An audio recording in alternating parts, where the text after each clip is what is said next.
This is Ryan Elliott for Boxing Social in association with Betfred. In Newcastle with me, Johnny Nelson. Johnny, first and foremost, how are you? You're far from home, aren't you? Nice to see. It's another great bill. In Newcastle, I love coming to Newcastle for the boxing. Savannah Marshall's back in the mix again against Herman, so I think it'd be a good fight. Of course, everybody's looking past that, but that's what they do. I'm never going to complain about a show being in Newcastle. Johnny, as you mentioned, Savannah Marshall headlining. Everyone's talking about Claressa Shields, but Femke Herman's a former world champion, current European champion. No gimmick for her going into Saturday night. No, he isn't. No, she isn't. And I think the public are guilty of looking past her rather than paying attention to this fight. But Savannah's the one that's kept all the press and everybody in line to say, look, this isn't about Claressa Shields.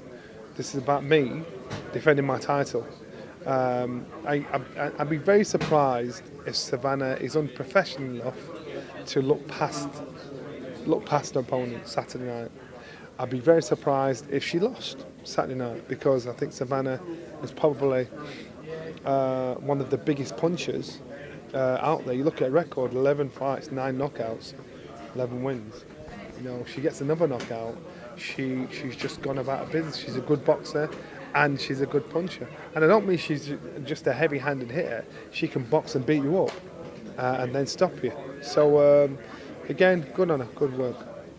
You said there you'd be surprised if Savannah Marshall had overlooked her opponent, but also how much does it help having the experience of Peter Fury around, a very wise old head as well, just to make sure, hey, we've got a job to do first before we talk about that undisputed fight? I think it's made all the difference to her career.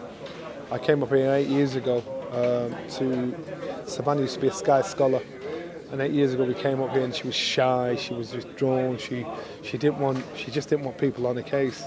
Now she's like a completely different animal. I loved that. I loved how she handled herself against Claressa when Claressa was trying to goad her and get in her face. She wasn't having it, she was very matter of fact. I love how she actually addressed Claressa up there on stage and said, she's the one that's been creeping around for the last 5 years, not me. You know, why would I care about making a statement to her? You know, she's grown up, and I mean truly grown up.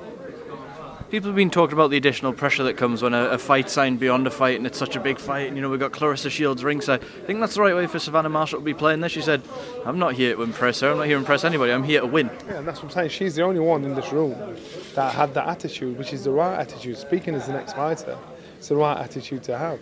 You know, she's the one that said, Claressa's the one that's been creeping around for the last 5 years. What am I chasing her for?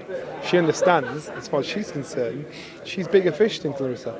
Claressa, she's the loudest, she's the one that everybody's talking about, but Savannah knows what she's capable of doing. And once you know what you can do, it doesn't care what your eyes say, because you know what you're capable of doing. Sky being there at the forefront of this growth we've seen of the female side of boxing now this year, obviously over on DAZN where you've got Taylor Serrano, but then this fight as well, all being well, Savannah Marshall and Claressa Shields. How big a moment is this coming up, this sort of few months stretch that we've got for the female side of the game after this build we've seen? There's so much talent coming out. Caroline Duran, there's a young girl called Shannon Ryan. She had a pro debut last weekend. And I've nailed my flag right now and said, you watch this young girl. You know, she's going to be one of those. She's going to be one of those noises. She's going to be one of those fighters. Caroline Dubois, again.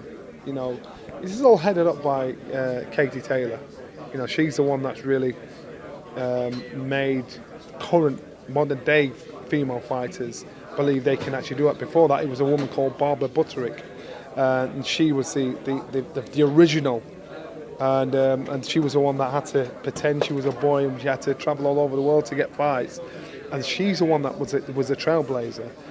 Savannah and Kate Taylor's the modern day one where these youngsters know. But now they're coming through left, right, and centre, and which is a good thing. Quick word on the rest of the card. Florian Marcoux radiates confidence. He's always said he's got this immense self-belief. Credible opponent in Chris Jenkins, a chance for him to back up everything he's been saying this weekend. Yeah, Chris Jenkins can box. Just Chris Jenkins has got more experience than Marcoux as a boxer. So now, is Marcoux brawn over brains? Or has he got brains as well? Because Saturday night, if there's going to be an upset, that's the upset. Gary Lockett's no fool, so he'll think, right, let's do this. We can do this fight. So I'm looking forward to that one. I'm intrigued to see how it goes. It'll be a chance for Marco to prove to everybody, look, there's a lot more to me. I'm looking forward to this fight. A few things away from this card. Kell Brook, we're wondering will he, won't he continue? It now sounds like, speaking to Ben Shalom, he is going to continue. All sorts of names being thrown around. Now we know he is going to fight on. Who would you personally like to see him fight? Josh Taylor. I'd like to see him fight Josh Taylor. There's the one where he fights somebody that's been a unified world champion, established in his field. I think fighting someone like Eubank, he's given away too much. Eubank coming down to what would it weigh with a beer. Someone like Conor Ben, excellent fight, but again he has the youth on his side and pace and speed on his side. I'd go for Taylor more than anybody else if I had to fight. Otherwise, I just won't fight. And I've said to Kell, don't do it, man. Why are you doing it? I was out with Ricky Hatton 2 days before he boxed Khan, and Ricky Hatton was still talking about the Manny Pacquiao fight. How many years ago was that? So it's a ghost. You might get paid millions. They might dangle that £1 million carrot in front of you. Today it's great. Tomorrow you think, was it worth it? But that's just how I looked at it. Money's not my god, and Kell's made a lot of money. I know it's very tempting to do that. So he's got to think wisely, think smartly, and think, right, this one works for me. Similarly with Amir, after the fight, it sounded like he was done. He said he didn't love boxing anymore, and maybe it was the right time. But now again, we're hearing he will fight on it. So now speaking to Matt about yesterday, as a fighter, can you just give us an insight as to how hard it can be to know when it is the right time to just walk away? They don't. Danny Williams boxed at the weekend, got stopped, 50 years old. We saw the likes of Evander Holyfield go on and go on and go on. Everybody's telling him to stop. Sometimes you have to be saved from yourself. Amir Khan, there's been some justification in his camp or in his home or the people around him to justify why he boxed the way he did. Now, if it's true, then him boxing again, then I understand. I doubt it is true. I think we've seen his best days, and I saw that when he were 2 fights ago. So now he's put himself in a position where he gets paid either way. He's Kell Brook. You cannot fight unless it's me next, or unless you give me step aside money. Why would he take himself out of the equation? He gets paid win-win. And so the reality of them fighting each other, it don't make sense. Don't make sense what he's telling us. But he's doing what works for him. A couple more things. Usyk-Joshua, we were kind of unsure it was going to be an interim fight for Joshua, but Alexander Usyk is now out of Ukraine and in training camp here in June 25th in Saudi Arabia. With Anthony Joshua, what does he have to do and what can he do differently this time around to get them belts back? Joshua knows what he's got to do. He knows where he went wrong. Now he knows, where he went wrong, what he's capable of doing. He just has to implement it. He's trained down in Loughborough with Angel Fernandez. Now I gather he's officially his head coach. It works for him.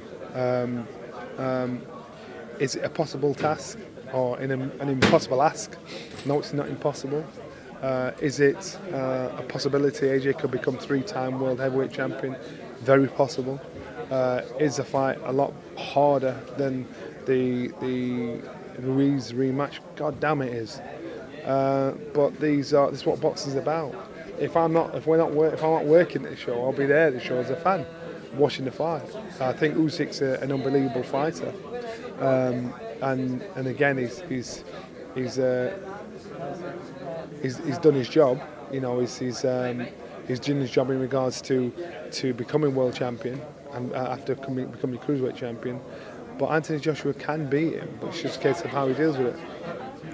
Right, Johnny, thank you as always. Speaking of Boxing Social.